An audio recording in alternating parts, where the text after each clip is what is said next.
Welcome to ஸ்நேகம் இல்லம் உறவுகளே. இன்றைக்கி நம்ம அமாவாசை நாட்களில் விரதம் எவ்வாறு இருக்கலாம்ன்றதை பற்றி பார்க்கலாம். பெற்றோரை இழந்த கணவன்கள் விரதம் இருக்கலாம்.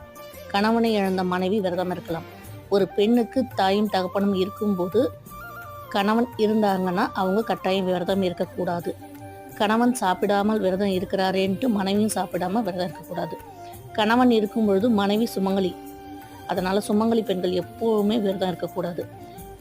அமாவாசை விரத நாளில் மாமனார் மாமியாருக்கு சமைக்கும் விரத உணவு வெறும் வயிற்றில் சமைக்கக்கூடாது.